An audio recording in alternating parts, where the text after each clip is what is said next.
get yourself in the right mindset of how online learning could really be the future of education. Let me keep going here. What role do emerging technologies such as artificial intelligence and virtual reality play in shaping the future of online education? Oh my goodness. I have this Quest thing here that I don't use as often as I would like to, but this is really cool that you could basically put on this headset and be in this virtual reality, which could be a classroom.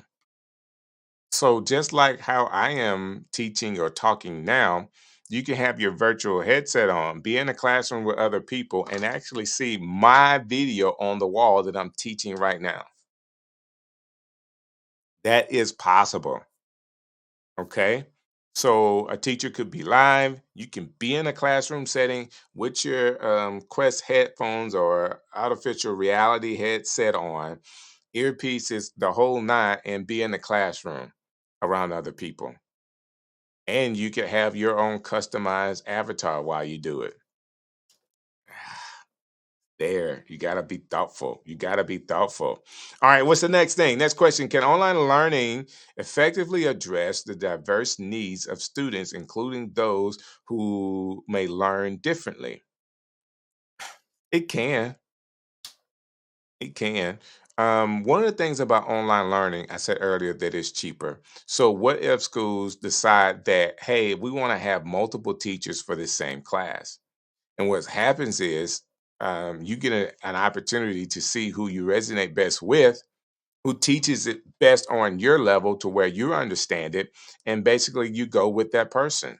There are so many different ways that people learn. Maybe somebody's there is a little bit more upfront at how they say, hey, look at this thing. I want to teach you about remotes today. Oh, look at the remote. You may have somebody that's better at that than understands how to do adaptive learning and all the other kind of stuff. So, it's possible that online learning could address all of the needs. I don't think any way addresses 100% of the needs, even the traditional way.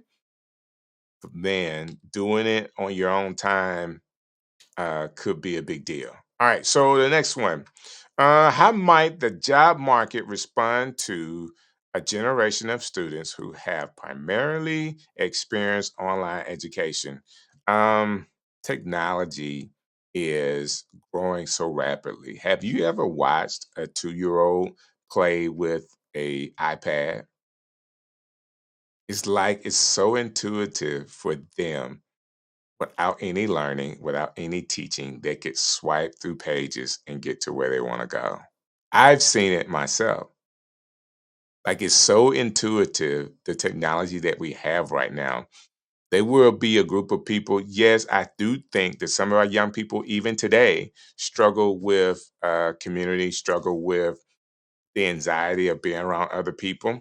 They struggle with that. So we will have to kind of work that out. But if you're on the other side of creating content that's for online learning, I believe the sky's the limit. We haven't tapped into it all yet. Don't worry, even though millions of dollars have been spent on some of these platforms I talked about earlier, there's still an opportunity for you to make some content that people could use for online learning. Just think about it. What's next? Are there any specific subjects or skills that are better suited with online learning? And are there areas where traditional classroom settings remain more effective? I think it remains more effective for people that need to be in the classroom. Traditional learning is more effective to our younger years, pre-K, kindergarten, elementary age. But once they get into high school, I do feel like, for the most part, that a student should be able to concentrate long enough to be able to get the gist of the information that is being given to them. Okay. Those are some of the questions that I have. And I want to talk a little more about some of the things that I think you should understand, like understanding your audience. If you're creating content that could be used for online learning that we think is the future, Who is the audience that you're making that content for? You want to know that, number one. It's nothing like shooting in the wind and saying, hey, I don't know what I'm doing, because everybody can tell you don't know what you're doing. The best thing is to do something with a plan in mind. All right. So that's the next thing that I want to say: clarity and structure. Present content in a clear and organized manner. Use logical structure and modules or lessons built upon where lessons build upon each other and facilitate a smooth learning progression. Like that right there is the whole show. Okay. And I'm giving you clarity on this. And it's talking about clarity and structure. Like if you're doing online learning, there is, if you're teaching how to, you're a content creator using multi-streaming to get your information out there, people are going to use this as on-demand learning. How would you want them to see you? And I think you want them to be clear about who you are, clear about the message that you're teaching about, and then you could show them the confidence in who you are as a person because you know your material. All right. You want to have interactive elements. I talked about this already. You want to have some things that will engage your audience so you can kind of draw them into what you're doing. Okay. And if you see somebody, for whatever reason, you want your content creating, you're using a platform where you can see, be smart about how you interact with people that you can see. All right. I see you watching. I see you just yawn. Hey, let's try this. I want you to answer this question. Okay. It will go a long way.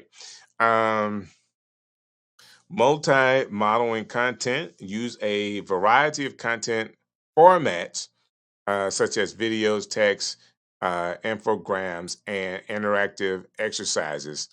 This caters to a different learning preference and enhances the overall learning experience. Yeah, I completely agree with that. If you could find ways to kind of throw a couple of different learning styles into your presentation, if you have time to do it, I think that would go a long way. Because I will be honest, some people are into the details. You can tell they're really oriented. Well, you can have people like me that could care less about a detail. Let's go to A to Z as fast as we can. Like there's some people out there that believe that way and really work towards that. I believe that you can come up with a plan and still go slow and easy to engage. But that being said, there are ways that you can do the engagement piece with multi streaming platform. Okay.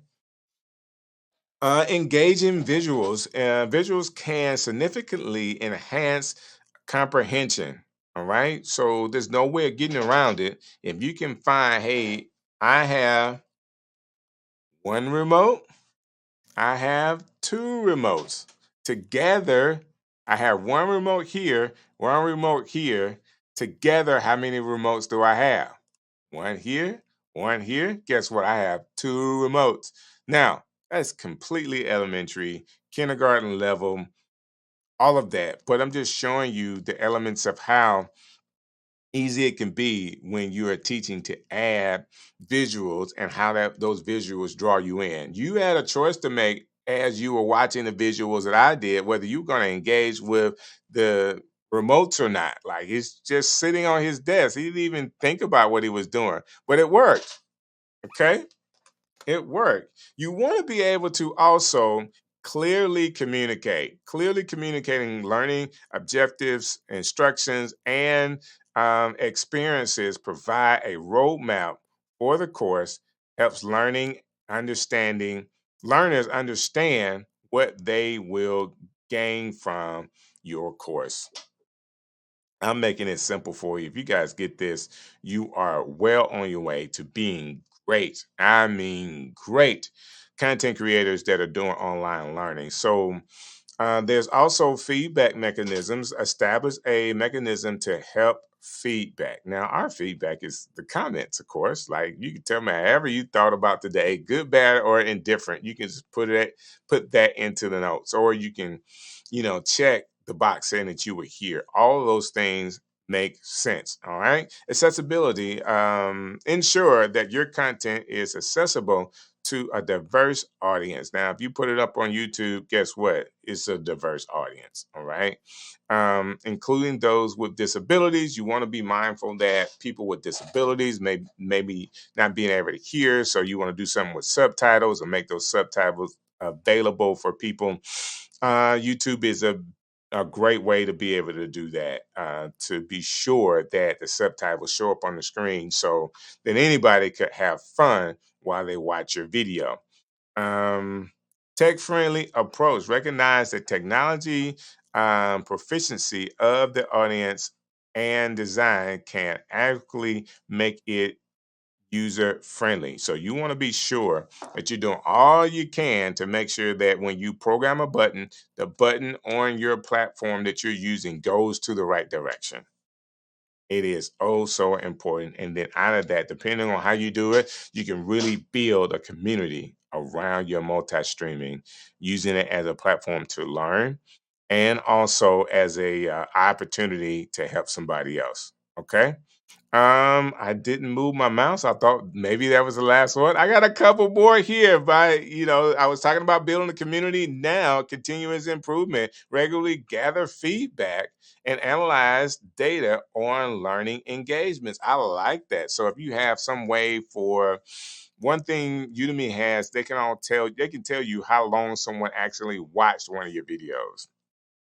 It's like, man, that's great. It's easy. We can just have people watching until you um until you actually build something and people are not watching it. That gets to be really tough. I'm telling you. But you want to be sure that you're regularly upgrading what you do.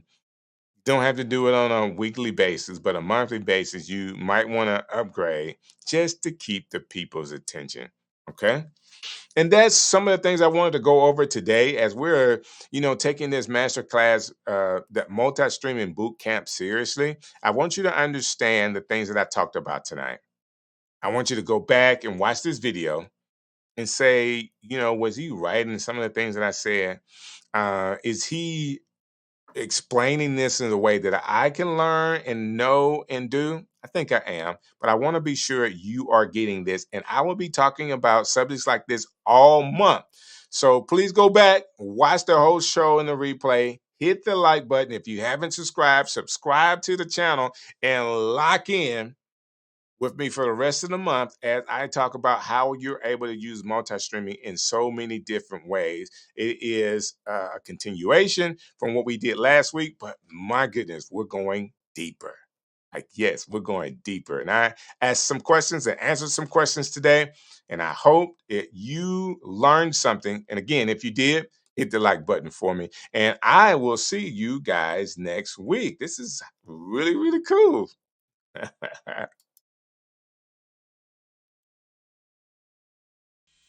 Hey, this is DJ Strick, and I've had an awesome time with you today. Thank you for watching another edition of the Streamers Hub right here on OneStream Live.